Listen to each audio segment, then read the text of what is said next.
Hello, everyone. Good morning, good afternoon, wherever you might be dialing in from around the world. Thank you all for joining us for today's webinar, Catching the Good Guys. I'm Michaela Bernier, and I'll be your host for today's webinar. Before we begin, let me just cover a few quick housekeeping items.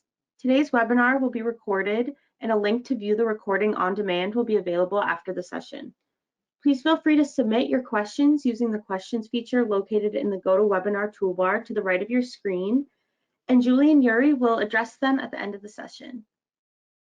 I'll now turn the mic over to Julie Conroy to introduce herself and jump into the content. Thank you for joining us, and we hope you enjoy today's webinar. Great. Thanks so much, Kayla, and thanks to everybody for giving us an hour of your valuable time today.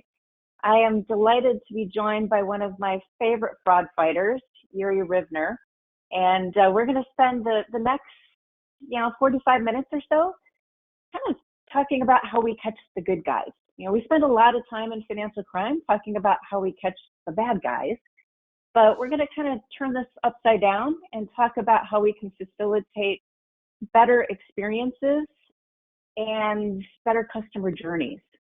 So if we go to the next slide, we'll start with the financial crime side of things and look at some of the common challenges we see in the AML space.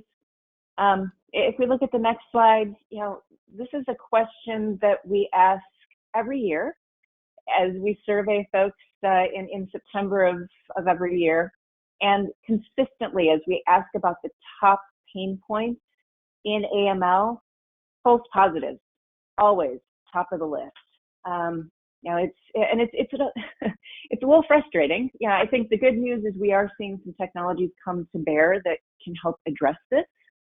But false positives consistently are just such a pain point in AML. And Yuri, I know that you talk to a lot of financial institutions that feel this pain. Yeah, definitely. Look, the thing about false positives is it's not that the systems are picking up the wrong things. They're set to detect anomalies in customers' accounts, anomalies that match risk typologies. But the point is that a lot of those anomalies are just perfectly legit customer activities.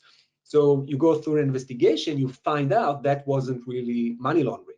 So that's what drives all of the teams crazy. They look at so many alerts, but so little of those end up to be, okay, that's going to be very suspicious, I'm going to report those.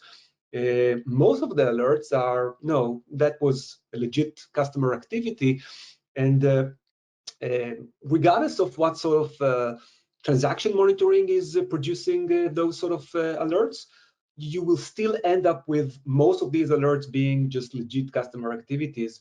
And the current paradigm is you find the anomalies and then you investigate everything. It means you need a very, very big investigation team.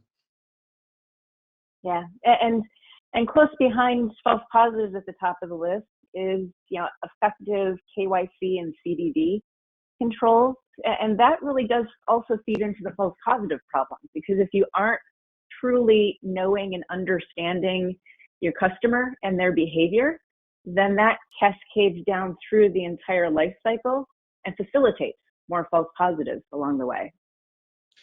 I think, Julie, that's an interesting point because it mentions both onboarding and post-onboarding. I would say that onboarding KYC, KYC collection, by now is very streamlined and smooth with the majority of the banks. Certainly anything that is done digitally, the entire process is very smooth. What we hear from banks that are doing it very, very well on the onboarding side is that after years of servicing that account, regulators are saying, are you still kind of checking that things have, the KYC records are still accurate? You have someone that started as a student, now they are a doctor and they have like a clinic, etc. So, their lives have changed. It seems for some reason to be more difficult to actually keep up and do it in a very, I would say, frictionless manner and collect that sort of information in a frictionless way without harassing the customer on an ongoing basis. Yeah, absolutely. And if we look at the next slide, one of the challenges in AML is that we're still throwing bodies at these problems.